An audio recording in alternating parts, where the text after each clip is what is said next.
Statins, are they the magic bullet drug to prevent high cholesterol and cardiovascular disease, or are they an ingenious scheme by Big Pharma to boost profits?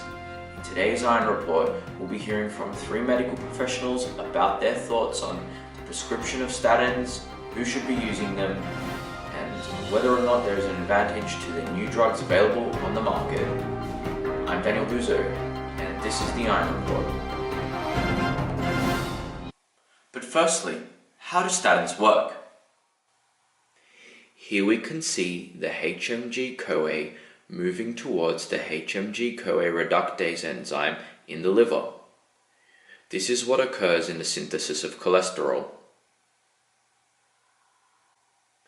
Here we can see the HMG-CoA reductase enzyme convert HMG-CoA to mevalonate using NADPH.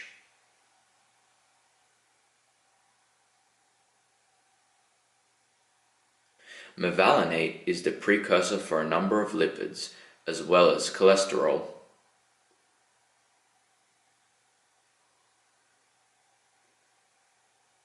Statins competitively block the HMG-CoA reductase enzyme from synthesizing mevalonate and subsequently cholesterol.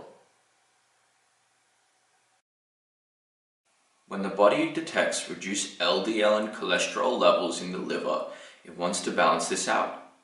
It does this by generating new LDL receptors to absorb LDL from the blood and ultimately reduce cholesterol. But what do the health professionals think?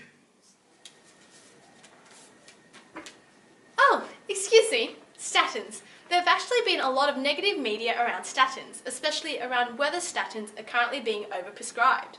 Statins are in fact one of the most effective lipid-lowering drugs available on the market today.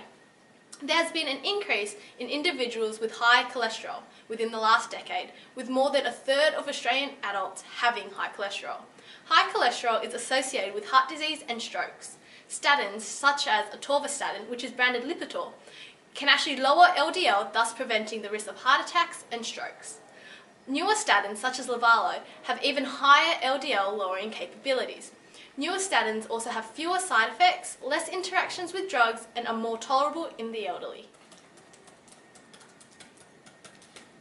Statins can cause adverse effects, namely toxicity to the liver and muscle pains. In severe cases, muscle tissue can degrade, causing further toxicity. These events are becoming more obvious, and only in the future will we see the full extent of their detrimental impact. I, along with some of my colleagues, are extremely concerned that we are unaware of the long-term effects of these drugs, particularly on the extrapyramidal system. For instance, I've had a number of patients come to me with memory loss. Are they overprescribed and overused? Well, I think we only need to look at the fact that that the prescriptions of statins increased by 1,200% in the 10 years between 1995 and 2005. To add to this, Australia has the highest prescription rate out of any OECD country. Australians also pay one of the highest premiums for statins in the world, with the PBS endorsing patented brands over the generic counterparts. I don't want to sound like a raging conspiracist, but could this be the money-clutching hands of Big Pharma? Oh, yeah, I'll be there in a moment. No, I'm just doing an interview. Oh, she's in the theatre? Okay, just give me 5 minutes. Okay, yeah, bye. Right, sorry about that. Clinical evidence has demonstrated that the efficacy of statin treatment in the prevention of CVD, but nearly half the patients taking these statins discontinue their use, largely due to side effects that it causes. What's more is many patients receiving statins are elderly or they have comorbid conditions, which increases potential for drug-drug interactions. In my experience, the most important thing to keep in mind when prescribing statins is that they are not for everybody, but that doesn't mean it shouldn't be used. So primary prevention of any disease should always be about what the patient can change about their own life first before any drug intervention is used. The point that I'd like to stress is that statins are great in preventing further CVD events, because the truth is doctors are far from knowing anything, or rather everything, about statins.